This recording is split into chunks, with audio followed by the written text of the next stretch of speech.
ನಮಸ್ತೆ ಗೆಳೆಯರೇ. ಈ ದಿವಸ ನಟಶೇಖರ ಕೃಷ್ಣ ಅವರು ಮರಣ ಹೊಂದಿದ ದಿವಸ.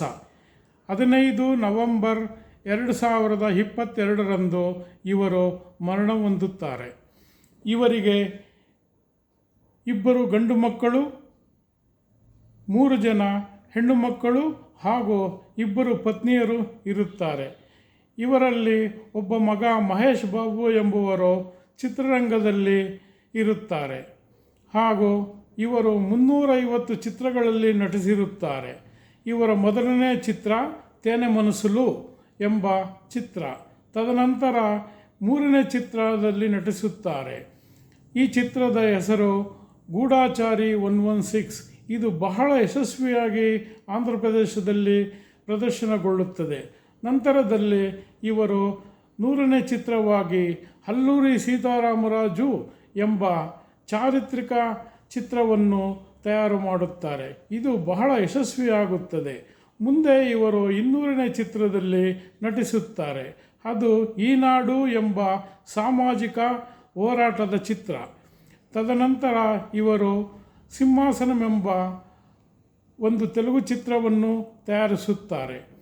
ಅದು 70mm ಇರುತ್ತದೆ. ಇದು ಬಹಳ ಯಶಸ್ವಿಯು ತಂದುಕೊಡುತ್ತದೆ ಹಾಗೂ ಬಹಳ ಪ್ರದರ್ಶನಗಳನ್ನು ಕಂಡಿರುತ್ತದೆ. ತದನಂತರ ಇವರು 300ನೇ ಚಿತ್ರವನ್ನು ತಯಾರು ಮಾಡುತ್ತಾರೆ.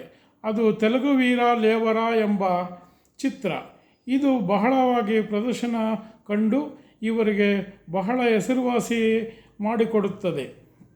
ತದನಂತರ ಹೀಗೆ ಇವರು ಅನೇಕ ಚಿತ್ರಗಳನ್ನು ತಯಾರು ಮಾಡಿ 350 ಚಿತ್ರಗಳು ಇವರು ಪೂರೈಸಿರುತ್ತಾರೆ. ಹೀಗೆ ಇವರು ಚಿತ್ರರಂಗದಲ್ಲಿ ಮೆರೆದು ಹಾಗೂ ರಾಜಕೀಯ ರಂಗದಲ್ಲಿಯೂ ಮೆರೆಯುತ್ತಾರೆ. ಇವರು 1989ರಲ್ಲಿ ಏಲೂರು ಎಂಬ ಪ್ರದೇಶದಿಂದ ಸಂಸದರಾಗಿ ಪಾರ್ಲಿಮೆಂಟ್ಗೆ ಆಯ್ಕೆ ಆಗುತ್ತಾರೆ. ತದನಂತರ ಇವರು ರಾಜಕೀಯದಿಂದ ದೂರವಾಗುತ್ತಾರೆ. ಹೀಗೆ ಇವರಿಗೆ 2009ರಲ್ಲಿ ಪದ್ಮಭೂಷಣ ಪ್ರಶಸ್ತಿಯನ್ನು ಕೇಂದ್ರ ಸರ್ಕಾರ ನೀಡುತ್ತದೆ. ಹೀಗೆ ಜನರನ್ನು ರಂಜಿಸಿದ ಹಾಗೂ ಅಭಿಮಾನಿಗಳನ್ನು ರಂಜಿಸಿದ ನಮ್ಮ ಸೂಪರ್ ಸ್ಟಾರ್ ಕೃಷ್ಣ ಹಾಗೂ ಆಂಧ್ರ ಜೇಮ್ಸ್ ಬಾಂಡ್ ಕೃಷ್ಣ ಅವರು ನಮ್ಮಿಂದ ಕಣ್ಮರೆಯಾಗುತ್ತಾರೆ. ಈ ದಿನ ಅವರ ಆತ್ಮವು ಶಾಂತಿಯಾಗಿ ಇರಲಿ ಎಂದು ನಾನು ಅವರ ಆತ್ಮಕ್ಕೆ ಶಾಂತಿ ಕೋರುತ್ತೇನೆ ಹಾಗೂ ಶ್ರದ್ಧಾಂಜಲಿಯನ್ನು ಅರ್ಪಿಸುತ್ತೇನೆ. ಜೈ ಹಿಂದ್.